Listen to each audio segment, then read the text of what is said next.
نوجوان لائک کر رہا ہے. اللہ کے رسول کہہ رہے ہیں کہ ایسے لوگوں سے بچو, دور رہو, ان کو سننا بھی نہیں چاہیے. آگے آئے گی باتیں کہ آج کل کیوں پھیل رہا ہے یہ.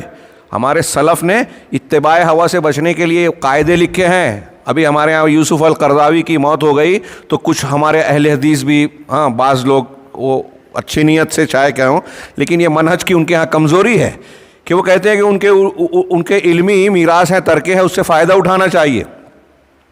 آپ عالم کی حیثیت سے یہ عوام کو بولو گے تو یہی سب نتیجے نکلتے ہیں.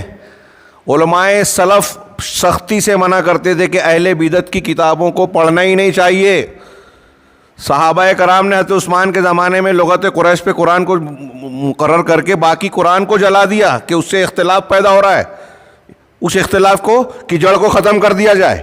حضرت عمر فاروق رضی اللہ تعالیٰ عنہ نے اللہ کے رسول کے سامنے پچھلی کتاب کو پڑھا تو آپ ناراض ہو گئے. اب امتہوکون فیہا یا ابن الخطاب, کہ اس کے بارے میں کیا تم حیران ہو اور اس میں یعنی غور و فکر کیے بغیر لاپرواہی سے اس کی وجہ سے تم جو ہے گمراہی میں پڑھنے جا رہے ہو.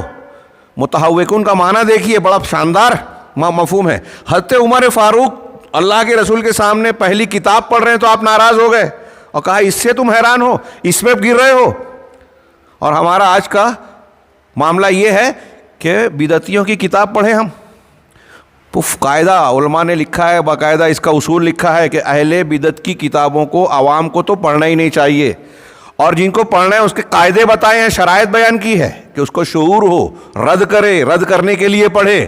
اور شرائط ہیں کہ اس مقصد سے پڑھ سکتا ہے, جس کو علم نہیں ہے نہیں پڑھ سکتا. اب ہمارے ہاں اہل بدعت کی کلپ سن رہے ہیں, یہ اسی حکم میں ہے. صحابہ کرام پہ تنقید کرنے والے, حدیثوں کا انکار کرنے والے, عقلانی لوگ, خارجی لوگ, وہ لوگ جو فکر میں, عمل میں مفکریت کے عنوان سے جو ہے گمراہی پھیلا رہے ہیں, ہمارا نوجوان اس کو سنتا ہے. قرآن و حدیث کا اور منہج کا صحیح علم حاصل نہیں کیا, ان کو سنتے ہیں تو ارتداد پھیل رہا ہے. ہوا پرستی جو ہے وہ عام ہو رہی ہے.